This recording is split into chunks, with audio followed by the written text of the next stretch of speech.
നമസ്കാരം, എല്ലാവർക്കും നമ്മുടെ ഒരു പുതിയ വീഡിയോയിലേക്ക് എല്ലാ പ്രിയപ്പെട്ട കൂട്ടുകാർക്കും സ്വാഗതം. അപ്പോൾ നമ്മൾ ഇന്ന് അടിപൊളി ഒരു റിസോർട്ടിലാണുള്ളത്. ഇത് കണ്ടോ, എത്ര മനോഹരം! ഇവിടെ ഒരു ദിവസം താമസിക്കണമെന്ന് നമുക്കെല്ലാവർക്കും ഒന്ന് കൊതി തോന്നുന്നുണ്ടാവും അല്ലേ? അപ്പോൾ നമ്മളൊരു ദിവസം ഇവിടെ താമസിക്കാൻ വന്നതാണ്. അപ്പോൾ ഈ റിസോർട്ടിലെ വിശേഷങ്ങളാണ് പരിചയപ്പെടുത്താൻ പോകുന്നത്. അപ്പോൾ ഇത് മൗണ്ട് 360 ആണ്. ഇത് പേര് സൂചിപ്പിക്കുന്നത് പോലെ തന്നെ മലകളാണ് ചുറ്റും. മലകൾക്ക് നടുവിലായി ഒരു അടിപൊളി റിസോർട്ട്. ഇതുള്ളത് കോഴിക്കോട് ജില്ലയിലെ പൂവാറന്തോടാണ്, കോടഞ്ചേരിക്കൊക്കെ അടുത്ത പ്രദേശം. പൂവാറന്തോടിൽ മല മുകളിലാണുള്ളത്. അടിപൊളി ഒരു വൈബാണ് കേട്ടോ. നല്ല അത്യാധുനിക രീതിയിൽ സെറ്റ് ചെയ്തിട്ടുണ്ട്. മൗണ്ട് 360 ആ പേര് പോലെ തന്നെ മനോഹരമാക്കി എല്ലാം സെറ്റ് ചെയ്തിട്ടുണ്ട്.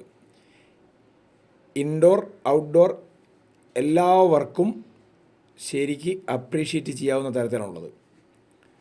ബെഡ്റൂമുകളായാലും ഓപ്പൺ സ്പേസ്, എല്ലാ ഏരിയയും മുക്കും മൂലയും വളരെ മനോഹരമായി സെറ്റ് ചെയ്തിട്ടുണ്ട്. അപ്പോൾ ദാ ചിക്കൻ ഗ്രില്ല് ചെയ്യാൻ പോവാണ് നമ്മൾ കേട്ടോ. നമ്മൾ ഇവിടുത്തെ ഒരു സ്പെഷ്യൽ ഐറ്റമാണ് ചിക്കൻ ഗ്രില്ല് ചെയ്യുന്നത്. നമ്മുടെ കൂടെ കുറേ പേരുണ്ട്. നമ്മൾ ഡ്രീം കേരള മീറ്റപ്പിൻ്റെ ഭാഗമായിട്ട് നമ്മളെ റിൻസ് ചേച്ചിയും ജോൺസേട്ടനൊക്കെ വിളിച്ചിട്ട് വന്നതാണ്. അപ്പോൾ എല്ലാവരും ചേർന്ന് ചിക്കൻ ഗ്രില്ല് ചെയ്യാൻ പോവാണ്. അത് വലിയൊരു നല്ലൊരു വൈബാണ്. പിന്നെ മ്യൂസിക് പാർട്ടി ഉണ്ട്, കുറച്ച് അടിപൊളി പരിപാടികളൊക്കെ ഉണ്ട്. നമ്മൾ കുറേ ദിവസം കാത്തിരുന്നാണ് നമ്മളിവിടെ വന്നത്. കാരണം കുറേ പേരെ കാണാൻ പറ്റും, ഒന്നിച്ച് കൂടാൻ പറ്റും. നിങ്ങളും അവധിക്കാലം ആഘോഷിക്കാൻ പറ്റിയ ഏറ്റവും പറ്റിയ സ്ഥലമാണിത്. അതുകൊണ്ടാണ് നമ്മളിപ്പോൾ ഈ വീഡിയോ, ഇത് കുറച്ച് ദിവസം മുമ്പാണ് നമ്മളവിടെ ഒത്തുകൂടിയതെല്ലാവരും. വീഡിയോ പിന്നെ പുറത്ത് വിടാതിരുന്നത്, ആളുകൾക്കൊക്കെ വെക്കേഷൻ ടൈമിന് ആഘോഷിക്കാൻ പറ്റിയൊരു സ്ഥലം അന്വേഷിക്കുമ്പോൾ ഇതായിക്കോട്ടെ എന്ന് കരുതിയാണ് വീഡിയോ നമ്മളിടാതിരുന്നത്. നമ്മളെ കൂട്ടുകാർ കുറേ പേരൊക്കെ ഉണ്ട്, അവരെയൊക്കെ ഓരോരുത്തരെ പരിചയപ്പെടുത്താം. നൗഷാദൊക്കെയൊക്കെ ഉണ്ട്. അപ്പോൾ റിൻസ് ചേച്ചി, റിൻസീസ് കിച്ചൺ നിങ്ങൾക്കറിയാലോ. അപ്പോൾ ചേച്ചി ഇക്കാര്യത്തിലൊക്കെ വലിയ മിടുക്കിയാണ്. അപ്പം സ്പെഷ്യലായിട്ടാണ് ഇന്ന് നമ്മൾ ചിക്കൻ ഗ്രില്ല് ചെയ്യാൻ പോകുന്നത്. അപ്പോൾ ഒന്ന് കഴിച്ചൊക്കെ നോക്കണം നമുക്ക്. എന്തായാലും കേരളത്തിൻ്റെ എല്ലാ ഭാഗത്തുള്ളവർക്കും, കർണാടകയിലുള്ളവർക്കും തമിഴ്നാട്ടിലുള്ളവർക്കും ഒക്കെ ഇഷ്ടപ്പെടും ഇത്. കാരണം നല്ലൊരു കാലാവസ്ഥ, നല്ല പ്രകൃതി ഭംഗി. അതാ ഇവിടെ എത്തിയാലേ നമുക്കത് ഫീൽ ആവുള്ളൂ. തൊട്ട് മുന്നിലായിട്ടൊരു നല്ലൊരു പൂളുണ്ട്. ഈ പൂളിലേക്ക് വെള്ളം എത്തിക്കുന്നത് നാച്ചുറൽ വാട്ടറാണ്. അതാണ് ഏറ്റവും വലിയ പ്രത്യേകത. അടിപൊളി ഒരു സ്ഥലം. അതായത് നമ്മൾ സാധാരണ അടിപൊളി എന്നൊക്കെ പറയില്ലേ, ഇതെന്താ ആ മലഞ്ചെരുവിൽ ചുറ്റും മലകളായിട്ട് പശ്ചിമഘട്ടത്തിലെ ഏറ്റവും അതീവ പാരിസ്ഥിതിക ജൈവ പ്രാധാന്യമുള്ളൊരു മേഖലയാണിത്. അവിടെ വലിയ തോതിൽ മണ്ണിടിക്കലോ പ്രകൃതിക്ക് ചൂഷണം ചെയ്യലോ ഒന്നുമില്ലാതെ പ്രകൃതിക്ക് ഇണങ്ങിയ രീതിയിലാണിത് സെറ്റ് ചെയ്തിട്ടുള്ളത്. കാരണം പരമ്പരാഗതമായി കിട്ടിയ ഒരു കൃഷിഭൂമിയിൽ നമ്മളെപ്പോലുള്ള ആളുകൾക്ക് കൂടി അവിടെ താമസിക്കാനുള്ള അവസരം ഒരുക്കുകയാണ് ഇതിൻ്റെ സംരംഭകർ ചെയ്തിട്ടുള്ളത്. ഇതാണ് നമ്മുടെ മൗണ്ട് 360ൻ്റെ സംരംഭകർ റൂബി ചേച്ചിയും സാവു ചേട്ടനും. എന്താണ് ഇങ്ങനൊരു കൺസെപ്റ്റ് ഇവിടെ വരാൻ കാരണം എന്താണ്? ഇത് എൻ്റെ ഫാദറിൻ്റെ പ്രോപ്പർട്ടിയാണ്. ഏകദേശം 10-60 വർഷം മുന്നം ഉള്ള പ്രോപ്പർട്ടിയാണ്. ഇപ്പോൾ ഫാദർ ഞങ്ങൾക്ക് പാർട്ടീഷൻ ചെയ്ത് കഴിഞ്ഞപ്പം ഒരു വീടുണ്ടാക്കാൻ തോന്നി.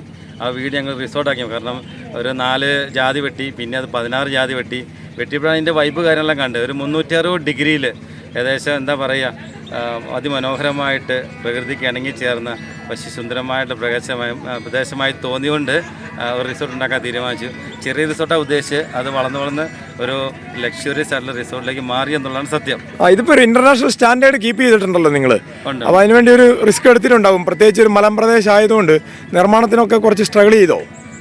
ഉണ്ടെന്ന് പറയാൻ വയ്യ. കാരണം അറിയാലോ, ഹൈ റേഞ്ചാണ്. സ്വാഭാവികമായിട്ടും ഒരു താഴ്ഭാഗങ്ങളിൽ ഉണ്ടാക്കുന്നൊരു ബിൽഡിങ്ങിൻ്റെ ഡബിൾ ചിലവ് നമുക്കിവിടെ വന്നു കഴിഞ്ഞു ഓൾറെഡി. അപ്പോൾ ഇതിൻ്റെ ചിലവ് കാര്യങ്ങളും നമുക്ക് പറയാൻ കഴിയില്ല. കാരണം 2 വർഷത്തോളം എടുത്തു ഇത് ഇത്ര രീതിയിൽ പൂർത്തീകരിച്ച് അതിമനോഹരമാക്കാൻ. വന്നവരെല്ലാവരും 100 മാർക്ക് ഇട്ട് പോകുമ്പോഴാണ് നമുക്ക് കിട്ടുന്ന സന്തോഷം. അതാണ് നമുക്ക് കിട്ടുന്ന ഫീഡ്ബാക്കും അതിൻ്റെ എല്ലാം. ഓക്കെ, സൂപ്പറായിട്ടുണ്ട്. ഏതായാലും ഓക്കെ, താങ്ക് യു.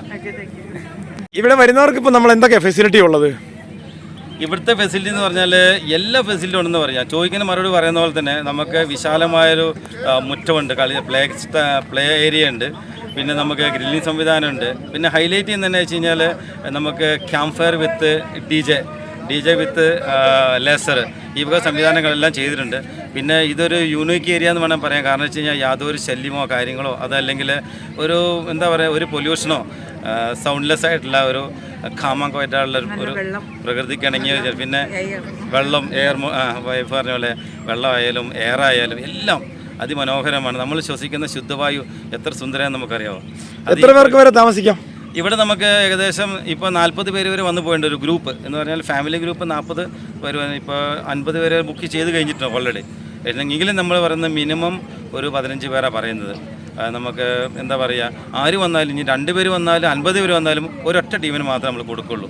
അങ്ങനെ നമ്മൾ കീപ്പ് ചെയ്യും. പിന്നെ നമ്മൾ എടുത്തു പറയുന്നത് ഹൈലൈറ്റ് എന്ന് പറയുന്നത് എന്താ വെച്ചാൽ നമ്മൾ പൂളിനെ പറ്റിയാണ്. ഈ സ്വിമ്മിംഗ് പൂളിലെ വെള്ളം അത് ക്രിസ്റ്റൽ വാട്ടറാണ്, കണ്ണുനീർത്തുകൾ പോലെ ഇപ്പോൾ നമ്മൾ കീപ്പ് ചെയ്യുന്നുണ്ട്. അതിൻ്റെ ബാക്ക്ഗ്രൗണ്ട് എന്ന് വെച്ചാൽ ഏകദേശം 8 മണിക്കൂർ നമ്മളിത് ട്രീറ്റ് ചെയ്ത് ഫിൽറ്റർ ചെയ്യുന്ന പൂളായതുകൊണ്ടാണത്. അപ്പോൾ സാവുചേട്ടൻ പറഞ്ഞതുപോലെ ഒരു ഗ്യാങ്ങിനാണ് കൊടുക്കുക. നമ്മളിപ്പോൾ ഒരൊറ്റ ടീമാണ് ഇവിടെ വന്നിട്ടുള്ളത്. ഡ്രീം കേരളേൻ്റെ ടീം അംഗങ്ങളാണ്, ഞാൻ നിങ്ങളോട് നേരത്തെ പറഞ്ഞില്ലേ. അപ്പം ഇതാ സാവുചേട്ടൻ ചേച്ചിയെല്ലാം നൗഷാദൊക്കെ എല്ലാവരും കൂടെ നമ്മൾ ഭക്ഷണം വിളമ്പി സ്വന്തം കഴിക്കുകയാണ്. നമ്മൾ ഇത്രയും പേരാണ് ഇപ്പോൾ വന്നിട്ടുള്ളത്. റെനിസി ചേച്ചി നമ്മളെ ആളുകളെ എല്ലാവരും ഓരോരുത്തരെ പരിചയപ്പെടുത്തുന്നുണ്ട്. നിങ്ങൾ കാണുന്നുണ്ടാവും ഷെഫ്ഷാൻ അതാ നിൽക്കുന്നു അവിടെ ജോൺസേട്ടൻ്റെ അടുത്തായിട്ട്. ഷെഫ്ഷാൻ നമ്മുടെ ഗസ്റ്റായിരുന്നു ഈ പരിപാടിയിൽ. അപ്പോൾ ഏതായാലും ഗംഭീര ഒരു പരിപാടിയായി. നമ്മളെ സംബന്ധിച്ച് നല്ലൊരു വൈബായിരുന്നു കേട്ടോ. കാരണം നമ്മൾ പൂവാറന്തോട് ആനക്കാമ്പൊയിൽ കക്കാടംപൊയിലൊക്കെ ആയിട്ട് 2-3 ദിവസം ഉണ്ടായിരുന്നു. പല സ്ഥലത്തായി താമസിച്ചു. ഇതിനു മുമ്പും പല റിസോർട്ടിലും നമ്മൾ താമസിച്ചിട്ടുണ്ടെങ്കിലും നല്ലൊരു അറ്റ്മോസ്ഫിയർ. ഇതാ അപ്പോൾ ഷെഫ്ഷാൻ നമ്മുടെ ലീഫി കേരളയ്ക്ക് ഒരു മൊമെൻറ്റോയൊക്കെ കൊടുക്കുന്നു. എല്ലാവർക്കും മൊമെൻറ്റോ കിട്ടിയിട്ടോ. അപ്പം ഈ അടിപൊളി റിസോർട്ടിൽ വന്ന് താമസിക്കാൻ താല്പര്യമുള്ള ആളുകൾക്കൊക്കെ നമ്മൾ ഡിസ്ക്രിപ്ഷനിൽ കോൺടാക്റ്റ് നമ്പർ കൊടുക്കുന്നുണ്ട്. എപ്പോഴും ഒരു ഹോംലി ഫീലിംഗ് നമുക്കിവിടെ കിട്ടും. അതുകൊണ്ട് എല്ലാവരെയും വെൽക്കം ചെയ്യാണ്.